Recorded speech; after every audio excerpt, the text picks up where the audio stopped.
Law 40. Don't down 'em, crown 'em.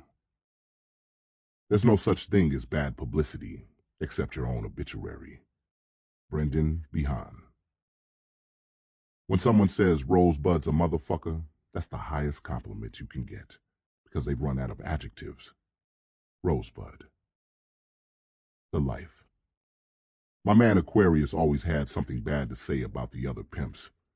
If I said something like, "That dude is a real pimp. He's got a new Benz and 3 hoes," Aquarius would say, "Man, that nigga sells dope on the side. He ain't no pimp." If I said, "I just kicked it with Pimpin' LB and he gave me some real game," Aquarius would say, "Fuck dude, he can't even keep a hoe. How's he gonna teach on a hoe?" Aquarius was a hater. There was always some hate shit going on with him. The funny thing was, the other pimps were no better. Everyone was hating on everyone else. I knew that as long as I stayed on top, the pimps would always try to put my pimping down. Pimps would tell their hoes that I was a drug dealer and that I made deals with hoes, so I would look like a fake pimp. The thing they didn't know was the more they hated on me, the more a hoe wanted to see for herself if what they said was true. One day in the club, this one hoe saw me and kept looking. Finally, I went up to her and ran the usual line. "Damn, baby, you're so fine, your mama should have had triplets." "If she did, what would you have done with us?" she said. "I would be 3 deep and put all you bitches down," I told her. "Hold up," she said. "Are you trying to say you're a pimp now?" Apparently she heard something different about me from her pimp.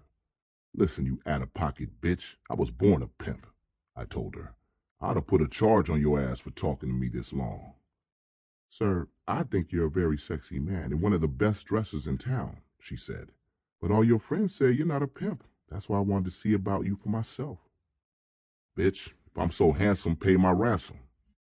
"What's your choosing fee?" she asked.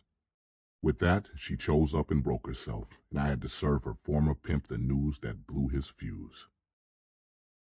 The ism. Hating is so much a part of the game that long after I got out, people were still hating on me. The more they hate, the more people want to know if what's being said is true. It keeps them interested. Thank God for the haters. If they didn't hate, no one would care who Pimpin' Ken is. But that didn't mean I was going to return the favor. If people are hating on you, it means you must be doing something right. The only time people have something to say about you is if you're doing big things, if you're somebody. The more people talk about you, good or bad, the more people want to know about you. When you hate on others, you make them the star on stage, while you're just a critic in the audience.